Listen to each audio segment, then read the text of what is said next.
पूर्णिमा के बारे में। आज की वीडियो में फाल्गुन पूर्णिमा के साथ साथ आप जानेंगे होलिका दहन के समय कौन सी ऐसी गलतियां हैं जो भूल कर भी नहीं करनी चाहिए। पहले जान लेते हैं तिथि और शुभ मुहूर्त के बारे में। जान लेते हैं कि पूर्णिमा की तिथि कब से कब तक रहेगी, व्रत कब रखना चाहिए और कब दान और स्नान करना चाहिए। पूर्णिमा तिथि को चंद्रोदय का समय क्या रहेगा और पूजा का शुभ मुहूर्त क्या रहेगा। क्योंकि हिंदी कैलेंडर के अनुसार इस बार पूर्णिमा की तिथि 2 दिन तक रहने वाली है, ऐसे में 17 मार्च गुरुवार के दिन व्रत रखा जाएगा और अगले दिन यानी कि 18 मार्च को शुक्रवार के दिन सुबह ब्रह्म मुहूर्त में उठकर स्नान और दान का कार्य किया जाएगा। पूर्णिमा का व्रत हमेशा उस तिथि में रखना चाहिए जिस तिथि को चंद्रोदय का समय भी प्राप्त हो रहा हो, क्योंकि स्नान और दान करने के लिए उदया तिथि शुभ होती है, इसलिए 18 मार्च शुक्रवार के दिन उदया तिथि रहेगी। पूर्णिमा की तिथि प्रारंभ होगी 17 मार्च गुरुवार की दोपहर 1:31 से, जिसकी समाप्ति होगी 18 मार्च शुक्रवार की दोपहर 12:47 पर। इस तरह से 18 मार्च को दोपहर में ही पूर्णिमा की तिथि समाप्त होगी, तो रात के समय चंद्र देवता की पूजा आप नहीं कर पाएंगे। और पूर्णिमा तिथि का व्रत हमेशा चंद्र दर्शन के बाद ही पूर्ण होता है, इसलिए 17 मार्च को ही व्रत रखना चाहिए। 17 मार्च गुरुवार के दिन सूर्योदय का समय रहेगा सुबह 6:37 और सूर्यास्त का समय रहेगा शाम 6:32 पर। साथ ही चंद्रोदय का समय रहेगा शाम 5:50। आप शाम की पूजा 5:50 के बाद से कभी भी कर सकते हैं और इसके बाद से आप कभी भी व्रत खोल सकते हैं। 18 मार्च शुक्रवार के दिन सूर्योदय का समय रहेगा सुबह 6:36 और सूर्यास्त का समय रहेगा शाम 6:33 पर। इस दिन चंद्रोदय का समय रहेगा शाम 6:47 पर। पूर्णिमा के दिन स्नान हमेशा सूर्योदय से पहले ही कर लेना चाहिए और इस दिन स्नान करने के बाद ही किसी योग्य व्यक्ति को दान की सामग्री दान में देनी चाहिए।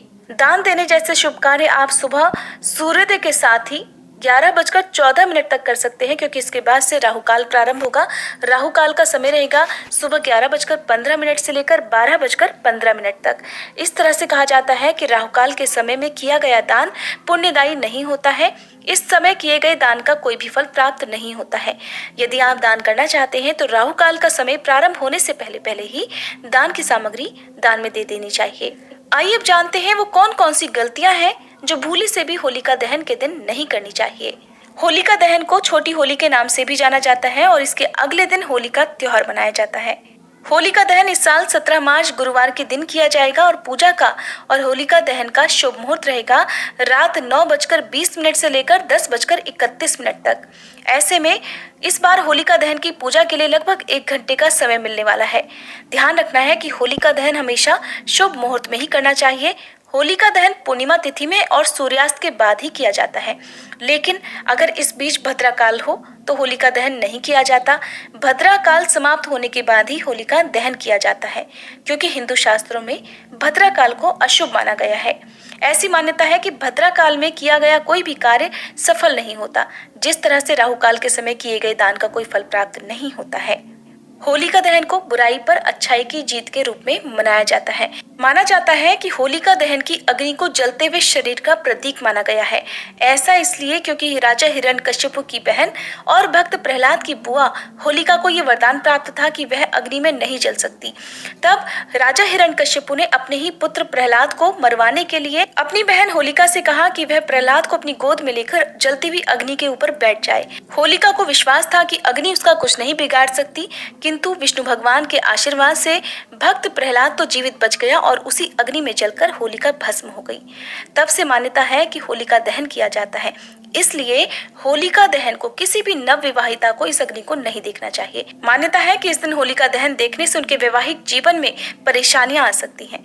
दूसरी गलती, होलिका दहन वाले दिन किसी भी व्यक्ति को रुपए उधार नहीं देने चाहिए। ऐसा करने से घर की बरकत चली जाती है और फिर आर्थिक समस्याएं ऐसे लोगों के घर में बढ़ने लगती है। तीसरी गलती जो कि नहीं करनी चाहिए वो है कि होलिका दहन के लिए इस दिन भूले से भी पीपल, बरगद या आम की लकड़ियों का या बेल वृक्ष का आपको प्रयोग नहीं करना चाहिए, क्योंकि हमारे धर्म में ये पेड़ पूजनीय होते हैं और होलिका को बुराई के रूप में देखा जाता है। इसलिए होलिका दहन के दिन इन लकड़ियों का प्रयोग नहीं करना चाहिए। इन पेड़ों को न जलाने का एक और कारण है कि इस मौसम में आजकल इन पेड़ों पर नई नई कोपलें आने लगती हैं। अगर ऐसी कंडीशन में इन्हें जलाया जाता है तो फिर घर परिवार में नकारात्मकता फैलने लगती है। होलिका दहन करने के लिए किसी भी हरी टहनी का प्रयोग नहीं करना चाहिए। ध्यान रखना चाहिए कि होलिका दहन के दिन आप गूलर या अरंड के पेड़ की लकड़ी का या फिर गोबर के उपलों का इस्तेमाल कर सकते हैं। चौथी गलती, होलिका दहन के दिन अपने घर के बुजुर्गों का, अपने घर के बड़ों का और विशेषकर किसी भी महिला का भूल कर भी अपमान नहीं करना चाहिए। क्या करना चाहिए जान लेते हैं। होलिका दहन के बाद अपने घर के सभी बड़े लोगों के पैर छूकर उनका आशीर्वाद लेना चाहिए और होलिका दहन की राख अपने माथे पर जरूर लगानी चाहिए। ऐसा करने से अगर कोई भी स्वास्थ्य संबंधी परेशानी है तो वो दूर हो जाती है। अगर आप जानना चाहते हैं फाल्गुन पूर्णिमा के दिन पूजा कैसे करें, व्रत किस तरह से रखना चाहिए, सत्यनारायण भगवान की कथा यदि आप आज के दिन सुनना चाहते